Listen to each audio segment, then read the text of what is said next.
where will things be in 3 years or 5 years? The future of Tesla is incredibly bright. Tesla will probably be the most valuable company in the world. I'm increasingly optimistic about the future of DOJO. I think we got a real shot here at a breakthrough. So congrats to the DOJO team. I mean, like, let's see what is the limit of physics of how big can a casting machine be? Let's find out. I'm down.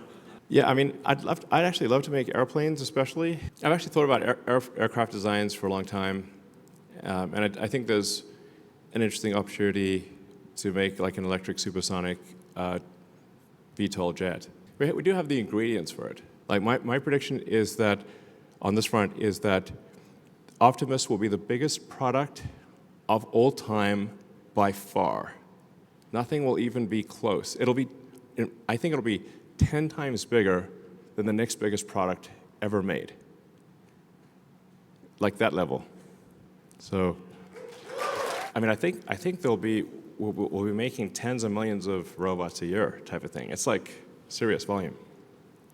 Maybe 100 million robots a year. It's wild. Sounds good. It might be like 90% or more of all power on Earth will be solar panels with batteries. That's my prediction. My predictions have a pretty good track record. The Tesla team is an incredible team, great human beings. Anyway,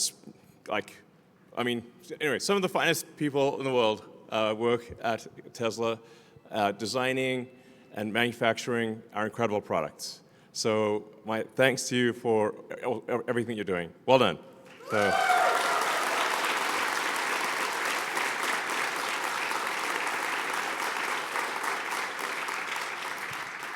So we're going to go through just a list of the incredible achievements of the Tesla team. We've now produced over 7 million vehicles. 7 million.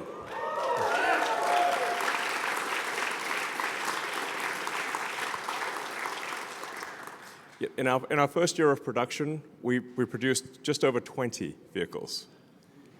And I thought, well, maybe we might one day be able to do 10 or 20 a week instead of 10 or 20 a year. And the way things are tracking right now, we will actually have made over 10 million vehicles next year. So we'll pass the 10 million vehicle cumulative. That's a lot of cars, man. That's a lot of cars. So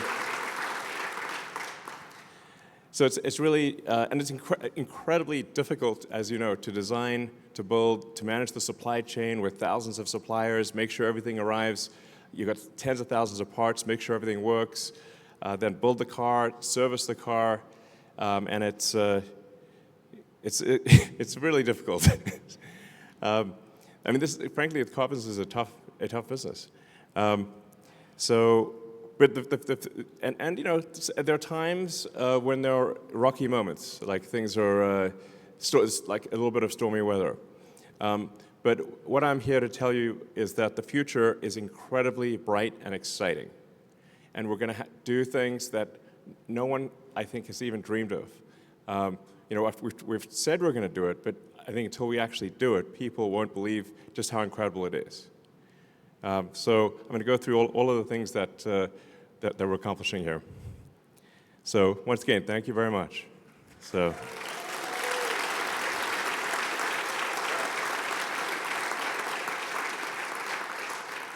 You know, it's worth noting that Tesla remains the company of choice for people to work for. So we get millions of applications per year for a very small number of spots, and we continue to be the leading organization, along with SpaceX, for engineering talent in the world, and also for manufacturing talent. Really, it's an awesome place to work, basically. Because of our growth, there's a lot of opportunity for upward mobility. And I'm going to talk you through just how I see the future unfolding and why I think it is going to be incredible. First of all, as always, we care a lot about safety, so the safety of our cars and the safety of people within the factory. So you can see that our work-related injuries have declined over time. So thank you for helping make that happen. That's a collaborative effort, so congratulations to the safety team on continuing to improve workplace safety.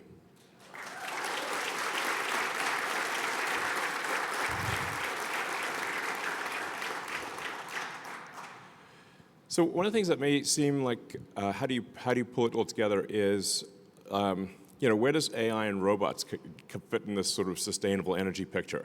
Like, is that just like some weird side project or what? But it's because what we're really aiming for here is maybe a better way to think of it rather than sustainable energy is sustainable abundance for all. So if you think about like what is the future that would, what's the most exciting future that you could possibly imagine? Like what does that future look like? It's worth thinking about that. Just imagine a future. What does that amazing future look like?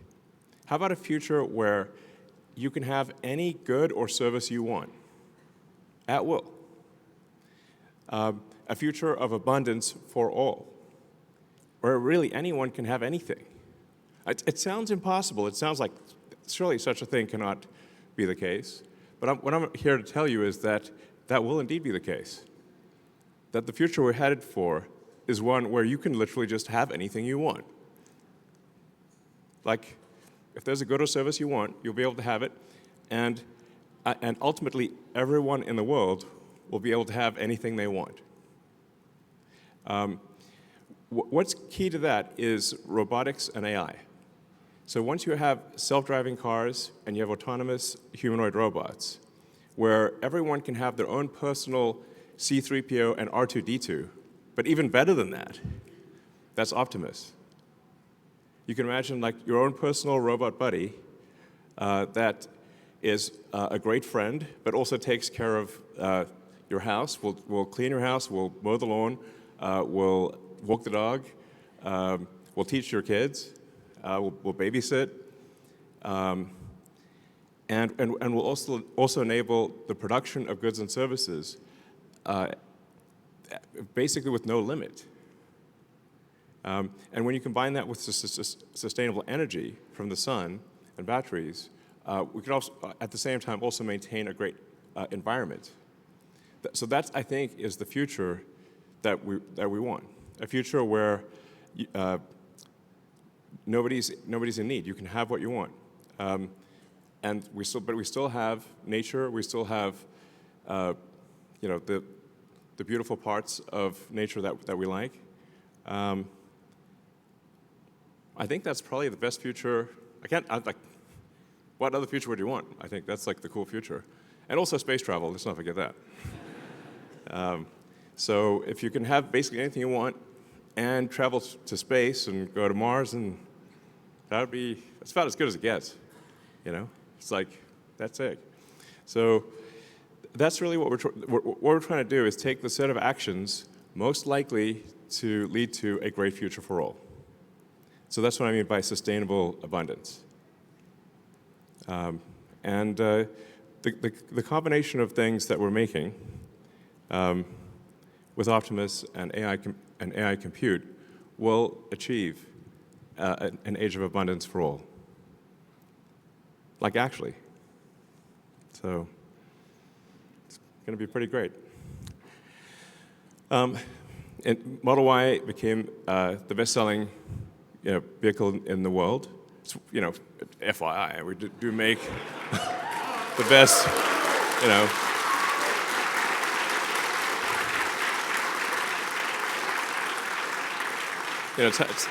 it's how we're doing on popularity. Well, we actually literally make the best-selling car on Earth of any kind. So that's, and it's for 2 years in a row. So, and it's going to be the best-selling car on Earth again this year. So.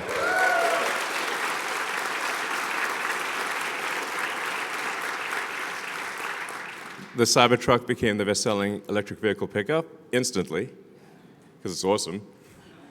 And Tesla was the best-selling electric vehicle in Europe, the fastest-growing brand in South Korea, and we launched in a lot of new markets, including Qatar, Lithuania, Chile, and the Philippines, and we'll be opening in a whole bunch more markets as well. So Teslas will be available worldwide.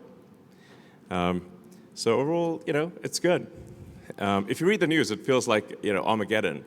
So I was like, I can't walk past the TV without seeing a Tesla on fire. You're like, what's going on? Some people, it's like, listen, I understand if you don't want to buy our product, but you don't have to burn it down. That's a bit unreasonable, Like, like, this is psycho. Stop being psycho. Okay. And we launched the new Model Y. Congrats to the team on that.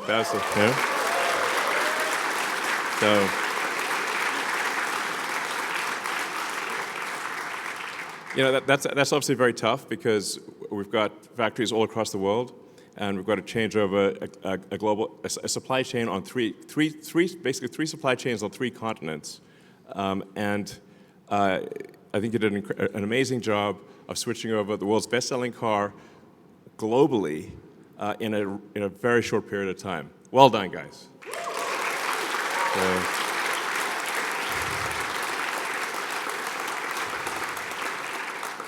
And let's not forget, also, we upgraded Model 3 last year. So I would encourage people to also buy the Model 3. It's a great car, actually. And the Cybertruck is achieved 5-star safety. These days, sometimes things get a little dangerous in the neighborhood.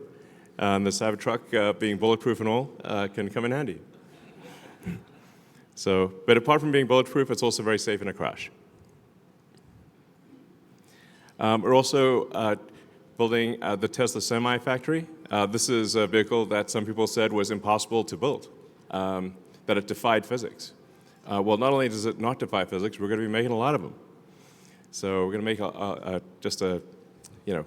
I think ultimately we'll make over 1 million, millions probably, of the Tesla Semi. This is really going to be something that you'll see all over the place, and it'll also be autonomous, or have the ability to go autonomous down the road. So really, autonomy is a massive, massive thing. The future is autonomous. I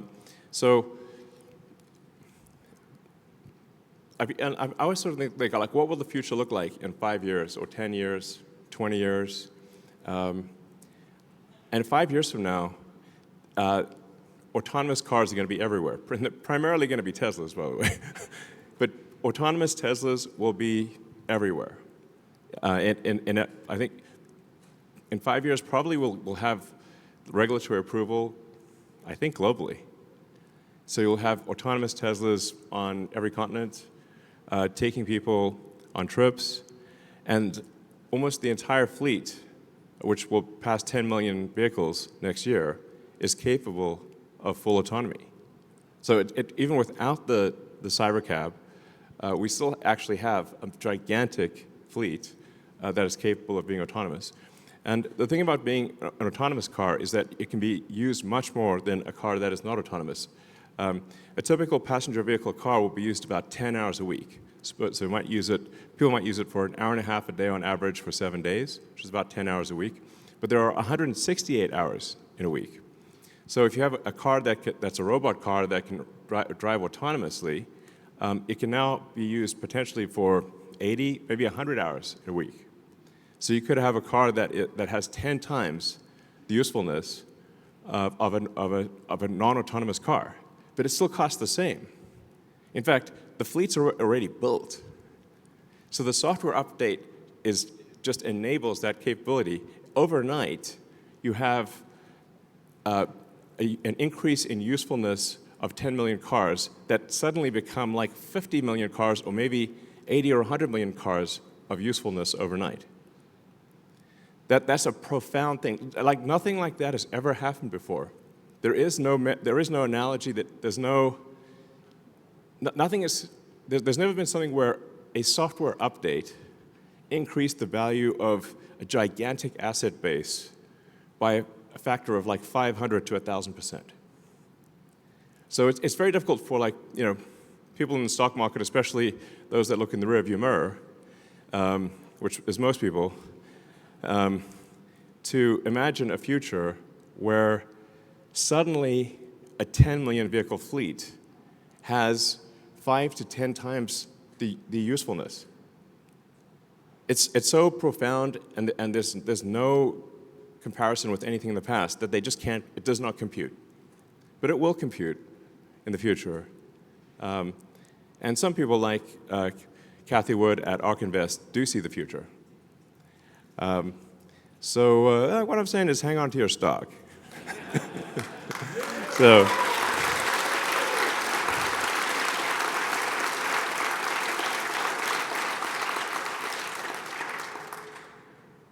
So, yeah, it's really, it's mind-blowing. Then I want to give a shout out to service. Service is a tough job, an important job, and it's actually what sells cars long-term. You know, because the initial car is sold with sales, but all future cars are sold with service. And I always encourage our service team, like, let's try to give people a service experience that they love. Not merely that they like, but that they love. Because people will talk about something that they love, that was an amazing experience, but they don't talk that much about things that they like. You have to really do something amazing. And then they'll talk about it and be like, wow, that's incredible. So thank you to the service team for the great job you do.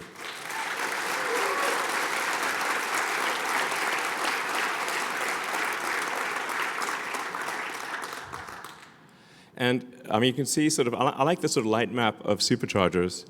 You can see you can go practically anywhere in the US, Mexico, Europe, China, well, I guess not the outback of Australia, but you know, most of the places where people live. So our supercharger network continues to grow significantly, and we keep upgrading our superchargers. This is, in fact, I still run into a lot of people who don't realize that you can drive, you can take your Tesla on a road trip anywhere in America or anywhere in Europe, pretty much anywhere in China, just using the Tesla Supercharger network. And it's actually easy and convenient. So people think that whatever the range of the car is, that's as far as they can go. It's like, no, you can just stop at a Supercharger network. The car's battery will last longer than your bladder. I'm pretty confident. So that's really the threshold. As long as the car battery lasts longer than your bladder, and you just plug it in when you go to the restroom, and you come back and grab a coffee or whatever, and you're back on the road and everything's good, then that's the range that matters, and the supercharging speed that matters. So, yeah. So congrats to the Supercharger team on expanding that work and do great work there. So.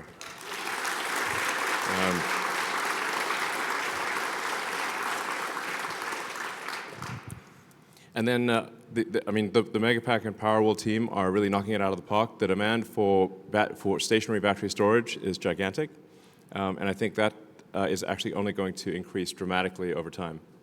So, and we've got the Shanghai Megafactory that's got started in record time in February. Congrats to the Shanghai factory team there. That's awesome.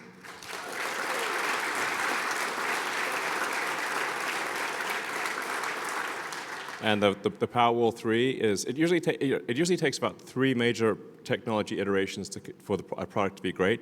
And the Powerwall 3 really is a fantastic home energy product.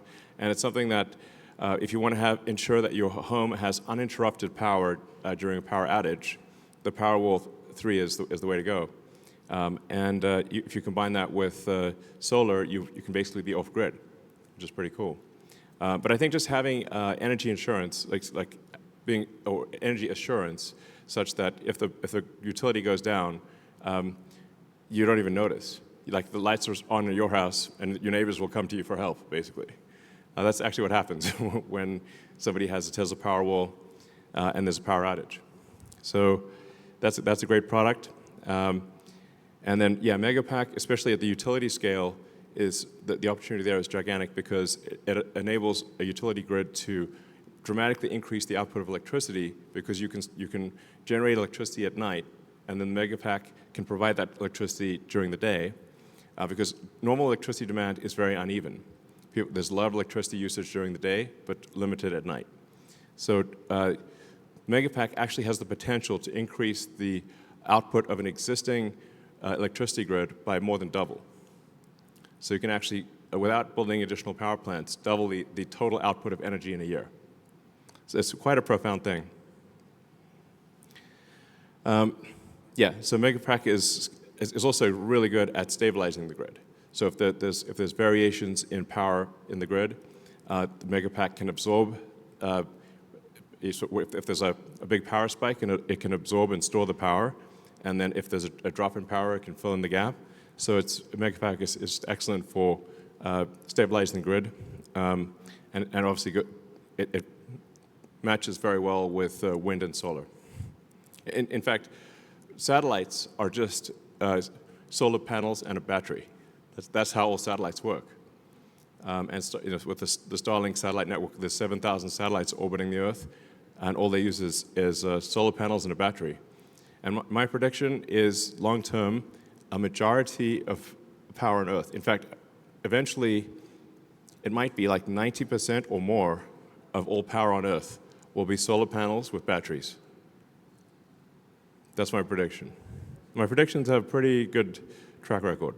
And the power walls can also act as kind of a virtual grid. So if you have thousands of power walls in a neighborhood, they can actually work in concert to stabilize the grid.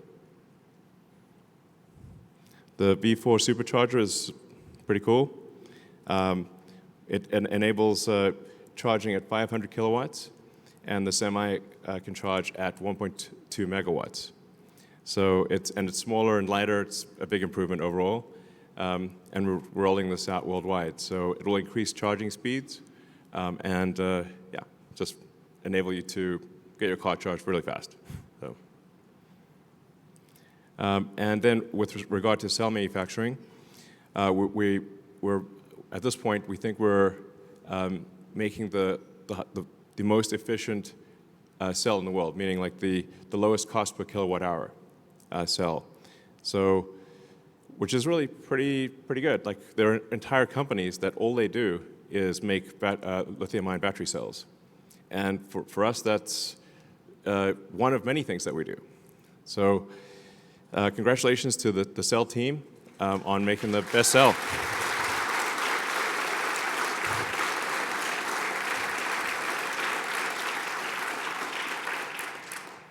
So that's a really big deal.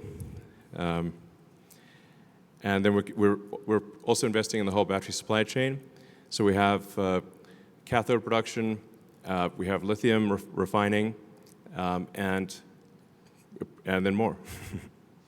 Yeah, hopefully, we're sort of hoping someone else will do the anode. We might have to do the anode. I hope someone else does it. Why do we have to do all these things? Yeah, a lot of people think like we do a lot of these things because we want to, but really it's often just because we didn't have any choice, nobody else was doing it, so we had to do it. So yeah, a lot of new factory milestones. So in Berlin, we produced 660,000 drive units. Fremont, we built our first Optimus at the Optimus production line in Fremont. We're preparing for Cybercab production here at Gigafactory Austin. And Gigafactory Shanghai created its 3 millionth car. We've produced 160,000 NACS adapters at Gigafactory New York. And we've got record battery pack production at Gigafactory Nevada. So congrats to everyone.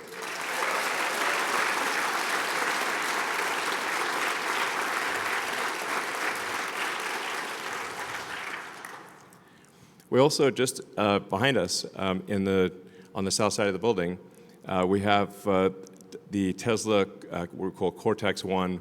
It's like basically a giant brain, computer brain, that is used for AI training. So we take the vast amount of video that we get from all the cars in the fleet, and we use that to train the artificial intelligence to be able to drive the car. And this is one of the most powerful training systems in the world, with over 50,000 GPUs active, and soon to be 100,000 GPUs, which will make it, I think, probably top 5 in the world in training centers. So.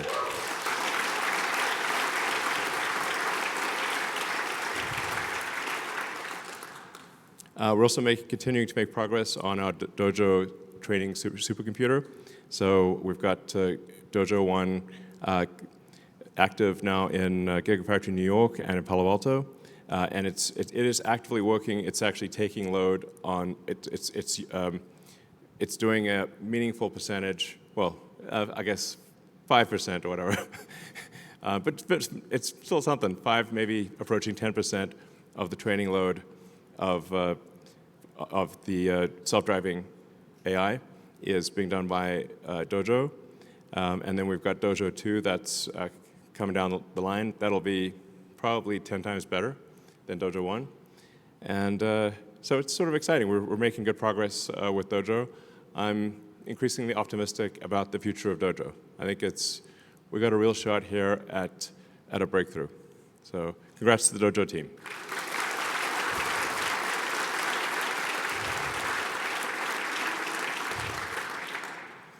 And all Tesla vehicles have now had what we call autopilot hardware 4, or really our AI 4 hardware, and it's very powerful AI inference computer, but also operates at very low power. And even to this day, even though this has been something we designed several years ago, there actually isn't anything on the market that we can buy that is better than AI 4. So, and obviously in the future years, we'll have AI 5 and AI 6. Sometimes people say, should I wait? I'm like, well, we're always going to have another version, so there's no point in waiting, because you'll be just waiting forever. But we obviously will have an AI 5 and an AI 6 and an AI 7, and we'll keep improving the AI compute. So for those out there that are interested in developing advanced chips, come work at Tesla. Yeah. And it is always, I think, profound to watch our cars driving with no one in them. And we actually have the cars doing useful work for the first time with no one in them, which I think is really, it's a significant milestone. So the cars are driving from end of line in Fremont to park themselves. And I think we've just started doing that here in Austin. So we'll be, the car literally goes from end of line in Fremont to its destination parking spot, where it gets picked up by a truck for delivery to a customer, and it does that with no one in it. And it's not doing that all day, every day. Pretty much like it's just a matter-of-fact thing. Yeah. So, let's see. And obviously, for anyone that's using it, you can see the dramatic improvements in full self-driving, where it's getting to the point where interventions are extremely rare, and eventually they'll get to the point where there really is no need to intervene. Like, the car is going to be better than human. In fact, maybe it's worth emphasizing that it's not that Tesla full self-driving will be equal to humans in safety. It will be ultimately 10 times safer than a human, because it never gets tired. It doesn't, like, humans get tired and sometimes get wasted, and we'll have arguments or change the radio or, text. I know no one in this audience would ever text while driving. That would be crazy. But it does happen. So the reality is that Tesla full self-driving will be vastly safer than humans. Not just equivalent, it will be actually vastly safer. And it means you can do whatever you want while driving. So even if you don't rent your car out for usage, you can still, it frees up your time. So if, let's say you're driving 10, 12 hours a week or more, it gives you back 10 to 12 hours of your life, which is extremely cool. So, well, Optimus sure has come a long way. So the new Optimus 22 degree of freedom hand and forearm is now in production. And it's learning to walk and catch balls. It's pretty cool. I mean, look, that's where we came from. It's wild. So in a very short period of time, Optimus has gone from being an idea to the most sophisticated humanoid robot on Earth. There's nothing even close to the level of sophistication of Optimus. And Tesla has some important missing ingredients that others don't have, which is our robot has a real brain. It's like the Wizard of Oz, Tin Man.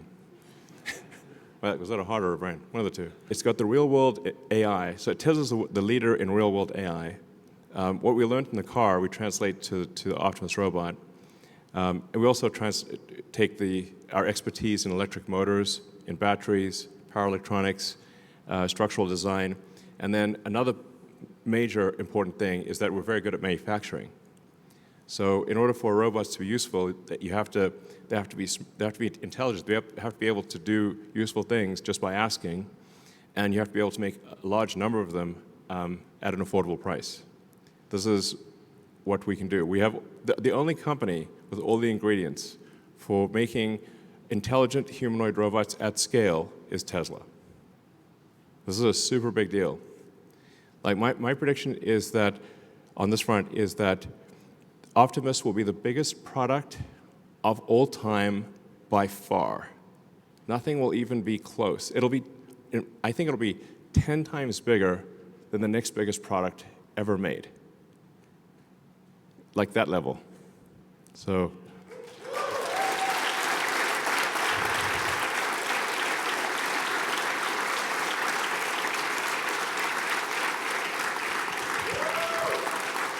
Yeah. All right, so with that, anybody have any questions? We want to scale up production to new heights. Obviously, with the Cybercab, we're going to be. Cybercab is not just revolutionary car design; it's also a revolutionary manufacturing process. So I guess we probably don't talk about that enough. But if you've seen the design of the Cybercab line, it doesn't look like a normal car manufacturing line. It looks like a really high-speed consumer electronics line. It's, in fact, the line will move so fast that that actually people can't even get close to it. Like that's, I think it'll be able to produce a car ultimately in less than 5 seconds. Like, can you imagine a car coming off the line in less than 5 seconds? That's like, whoa. Which means casting's got to happen fast. Yeah. So I mean, we got to jam the liquid metal in, cool it down real fast, and then I guess maybe we need to just get even bigger casting machines. Sure, why not? Down. Yeah, let's 50,000 tons. Because then we can make in a single casting machine we could do 5 at a time or something. I'm trying to think how do you scale castings because you got liquid metal's got to cool, and then you've got to automate, getting all the bits and pieces off the casting so it's usable, and that's actually kind of how they do it in small volume castings. They'll have a casting block that'll make 100 Matchbox cars at a time. Maybe we just make that real big. Yeah, I mean, we have the Cathedral of Casting back there. So, yeah, let's do that. I mean, let's see what is the limit of physics of how big can a casting machine be? Let's find out. I'm down. Let's have some fun here. Push the limits of technology. All right. Hi, Elon. I've been with Tesla for the last 8 years. Cool. It has been the most exhilarating 8 years of my career, and truly want to thank you for your leadership. I also have two little... Thank you for your contribution. Thank you. Thank you for your leadership. I also have 2 little girls who spend their weekends cruising around in their very awesome Cybertruck. Cool. I'd love to know when we can add Optimus to the family. Oh, yeah, it's a good question. So this year, we hopefully will be able to make about 5,000 Optimus robots. We're aiming for enough parts to make 10,000, maybe 12,000. But since it's a totally new product with totally new, everything is totally new, I'll say we're succeeding if we get to half of the 10,000. Now, but even 5,000 robots, that's the size of a Roman legion. FYI, which is a little scary thought, a whole legion of robots. I'd be like, whoa, okay. But I think we'll literally build a legion, at least one legion of robots this year. And then probably 10 Legions next year. And I don't know, it's kind of a cool unit, units of Legion. So probably 50,000-ish next year. And then it's probably ready I'm hopefully ready for Optimus to be used outside of Tesla-controlled environment, or maybe around the middle of next year, second half of next year sometime. So that's, I think, yeah, sounds about right. Probably second half of next year is when they'll be available. And then we will offer Optimus robots first to Tesla employees. So you guys get the priority. There are some pluses and minuses to that, because it's probably have a few bugs, but it's going to be very cool. You'll want to invite your friends over and say, check this out. So that's the other questions. Hi, Elon. Hey. My name's Dom. I've been here for a little over a year now. I work in people development. Okay. We make so many amazing things. Yeah. Right now, it's still the people that do it. Yes. When we think about applying first principles to the relationships and the teams that people have, how would you encourage us to think about that and act on those first principles when it comes to relationships and teams?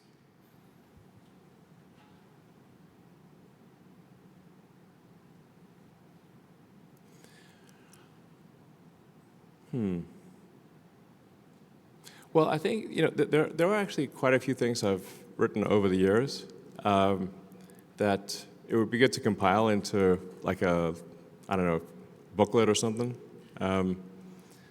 Because I actually have to be reminded of those things myself. And I'm like, oh, I remember that thing that I thought of after making so many mistakes and trying to make fewer mistakes. So, there's like, for example, at like a 5-step process of like make the requirements less dumb and then try to delete the pod and process step, only then optimize, only then speed it up, and only the 5th thing is automate. I have to repeat that to myself many times because I've made the mistake of doing it backwards so many times. I think always operating on the principle that everyone is wrong to some degree, and we should aspire to be less wrong over time, which we will not always succeed in doing. But if 2 days out of 3 you're less wrong over time, your batting average is going to be really good. So nobody ever bats 1,000, but you can improve your batting average. So I think rigorous, you want to critique yourself, you want to internalize responsibility. And these are all things I need to remind myself of. Just to be clear, I'm not like suggesting internalize responsibility. Be less wrong. And we should remember what is our goal as a company. Our goal is to make amazing products that people love, and then to take care of those products and service. So we should say, what are we doing to make our products better, to make them more affordable, to have the customer experience be delightful? Because that's actually the purpose of a company. Sometimes people forget, why does a company exist? A company exists, it's a group of people collected together to produce a compelling product or service that others find useful, and where the value of the product and service is greater than the cost of what it took to make that product or service. So sometimes, weirdly, profit is like viewed negatively, but really profit is just the difference in value between the output and the input. It's like, what did it cost you to make it, and what did it cost you, and what are people prepared to pay for it? That's the value that you created. So it's tough, actually, even to maintain like a 10% profitability, which is to make the output 10% more valuable than the input. That's actually quite hard, especially in the car industry, which is very competitive. So we should just not lose sight of, like, why are we here? Oh, we're here to make useful products that people love, and take care of them over time. So then how are we doing in that respect, and how can we do that better? What advice would you give a young person like getting into the stock market? Like, Oh, stock advice. Wow. yes, sir. Yes, sir. As I think people can perhaps tell who are watching this, these questions are not prepared in advance. This is literally random questions from the crowd, which is cool. I'm fine with that. And I think that it's going to sound very straightforward, but you want to really buy stock in companies where you think the products that company makes will be better in the future. Is that company going to make more and better products, or like do you love the products that company makes, and are they going to keep doing that? And like I think Tesla, as I've just gone through, Tesla has a track record of having made many great products, and we're going to make many more future great products, and we're going to scale up production. And I think we've demonstrated a level of innovation that is extremely rare. I mean, certainly by far the most innovative company in the car industry, like not even close type of thing. Like I do think Tesla stock actually, I think long term, with Optimus and self-driving, Tesla will probably be the most valuable company in the world. But there are also other companies out there that make great products and services. So I think that's the way you want to look at it. Say like, do you think this product, because that's the reason why companies exist, is to make great products and services. So if you think that a company is going to improve over time, then buy the stock, and if you don't, then don't. And then the stock market it's a very strange thing. It's kind of like, I think it's Warren Buffett's sort of metaphor or analogy is, the stock market's like having someone stand at the edge of your property or your house and yell prices to buy or sell your house every day. And like sometimes they take their meds and sometimes they don't. So sometimes the person yelling out the price of your house is having a good day, and sometimes they're having a bad day. But it's still the same house. It's literally still the same house. So Tesla stock goes up and it goes down, but it's still the same company. It's just people's perception of the future. I don't know, I guess it's just very emotional, so. But for me, while it's difficult to predict how things will be from, in the next, say, 6 to 12 months, if you say, where will things be in 3 years or 5 years, the future of Tesla is incredibly bright. So.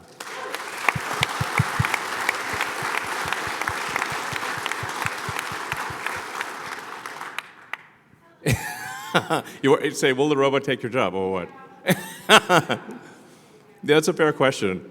Well, so, yeah, is a robot going to come steal your job?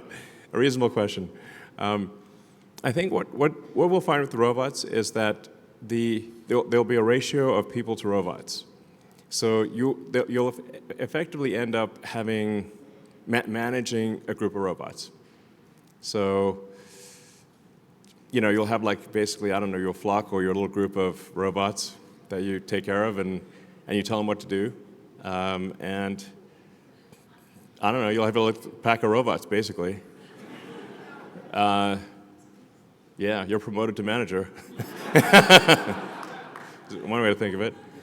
I think the same thing will be true of cars. So for the self-driving cars, is that people that are, say, Uber drivers today or something like that, or taxi drivers today, will end up managing a fleet of cars.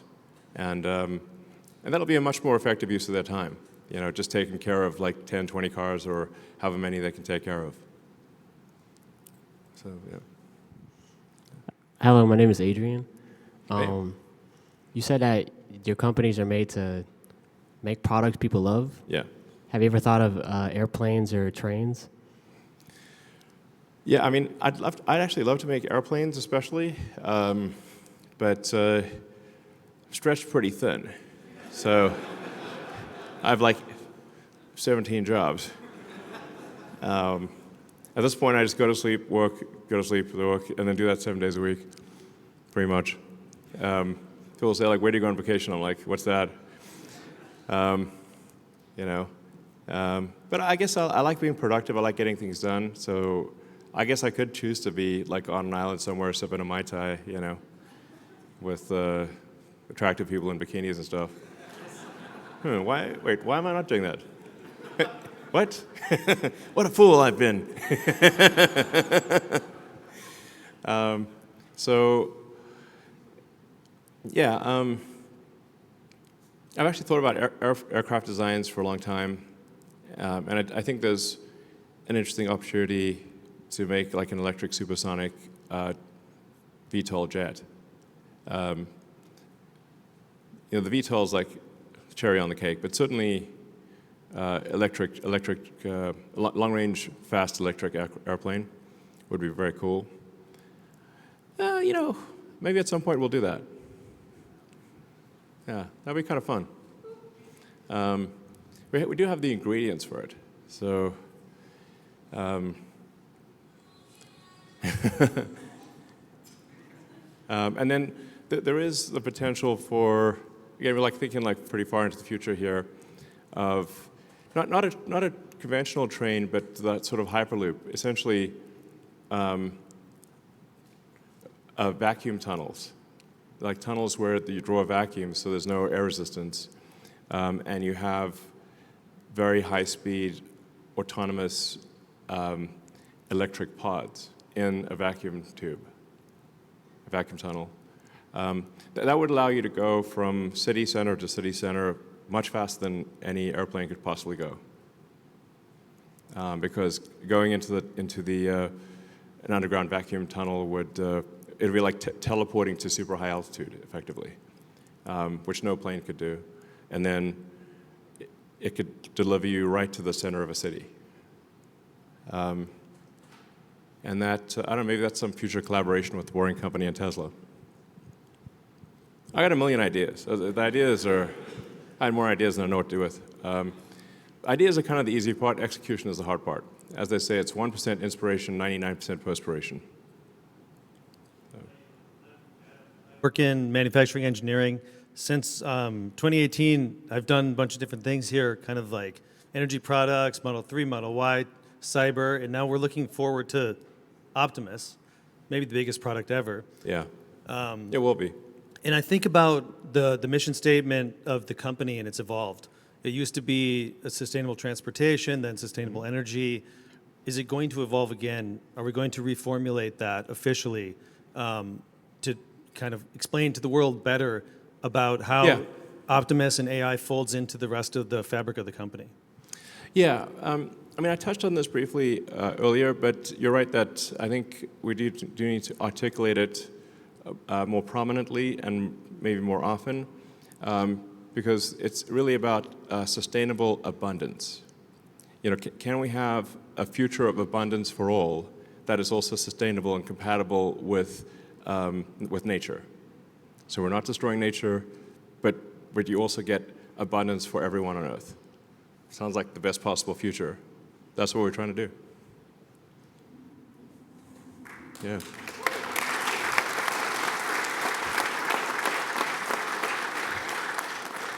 Yes, sir. My name is Aaron Armstrong. It's not every day that you get to be in the presence of somebody that's accumulated so much wealth and success. So I just wanted to take this opportunity to ask for any wisdoms or secrets that you may have to offer about this game of life that we're all trying to play. Sure. I mean, I try to say everything that I know. Although, admittedly, sometimes I'm, you know, like I posted on X. I guess should I ask the AI to look through all of my X posts and pick out the ones that are really good? Because I try to say any good ideas that I have. I try to post them. Yeah, I think generally it's good to always be curious and to to read widely. Like read a lot of interesting books, especially history. I find history really interesting, and I find like biographies and autobiographies to be also very interesting. You know, I think it's good to read, especially autobiographies, where like somebody has done something incredible and they wrote the book themselves or mostly themselves. That'll give you a lot of ideas. I mean, something that I do is I'll get audiobooks, because I got like so much going on in my mind it's kind of hard to go to sleep, because it's like having a computer browser with like 100 tabs open. By the end of the day, I got like 100 tabs open. It's like, I gotta close this browser, you know? That's my brain. So then I'll listen to an audiobook, and I'll put it on a timer, and it's like 15 minutes. It's like being read a bedtime story by your phone. So podcasts and audiobooks, especially at bedtime, I find are great. Oh, there's a city in South Texas which is Starbase.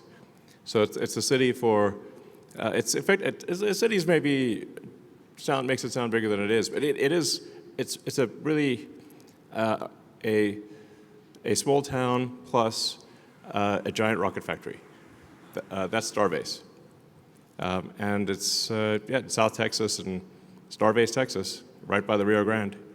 And you can just literally drive there, because it's on like a state highway. So you can just drive through it, check it out.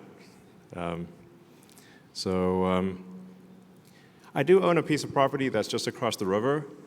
That's kind of cool. It used to be like a horse place, like where they would give horse riding lessons and stuff.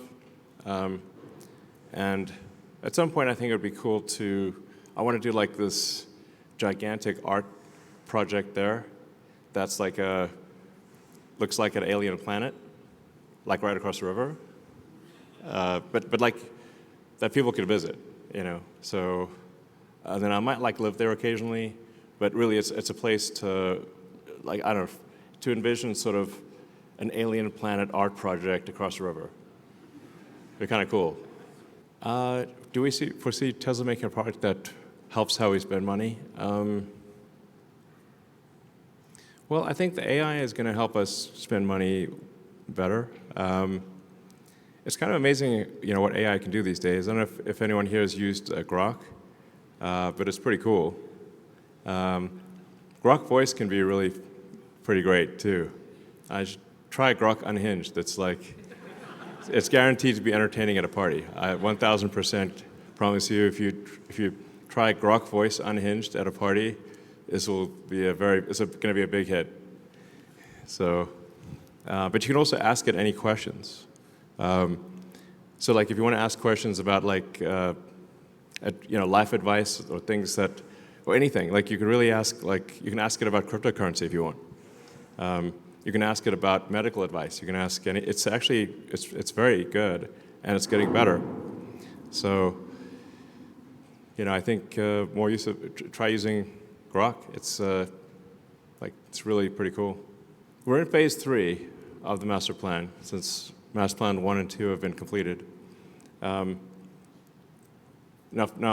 master plan part 3 is a very long master plan, because it's basically making all energy on Earth sustainable.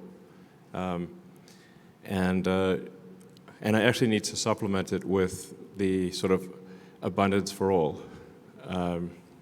Maybe that's Master Plan 4. I've kind of described Master Plan 4 essentially, which is like autonomous cars, autonomous humanoid robots. You combine that with like solar and battery storage, and I think the future is going to be incredible. So I'll take a couple more questions and call it a night. Well, I'll ask if you haven't asked a question before, you can ask a question. There are actually some Optimus robots being built in Fremont right now. So we'll not sure what that was, but but we expect to have an Optimus production line here as well. So there'll be Optimus production starting in the Bay Area, and then we'll have the even bigger Optimus production line here in Austin. Yeah, there's going to be a lot of robots. So,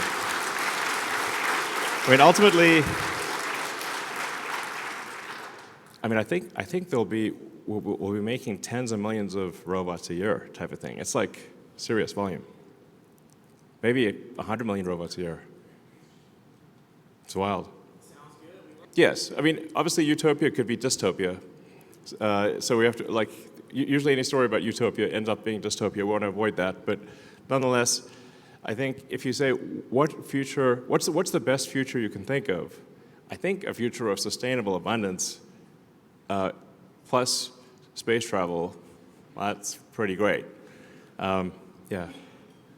Well, I mean, you make a good point. Like if things actually get too easy, maybe we get bored and you kind of want to some degree, overcome adversity. It's like if you play a game of some kind, you want the game to be not too easy and not too hard. And maybe the future will be too easy, potentially, is what you're saying. It's a high-class problem, you know. But I think we'll still have human-to-human competitions. I mean, if you look at, say, athletics or even mind games like chess, although computers can beat any human at chess, chess is actually at an all-time high in popularity. And although cars can go faster than any humans, we still have athletic sports where humans compete against each other. So I think we'll still have human versus human competitiveness. I think long-term we will also have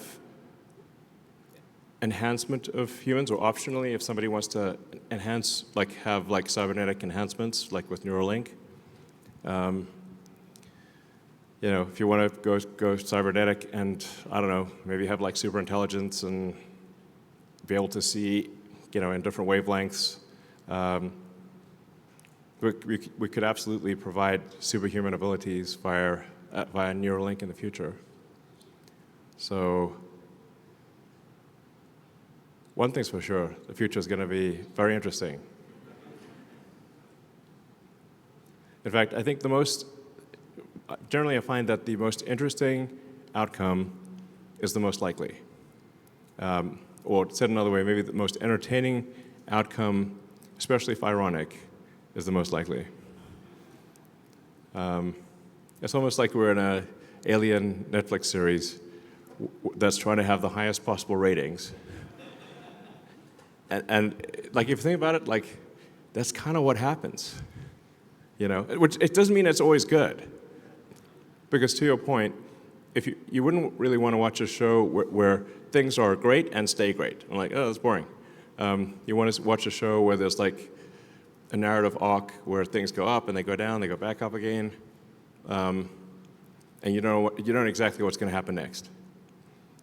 And I think we might be in an alien Netflix series here.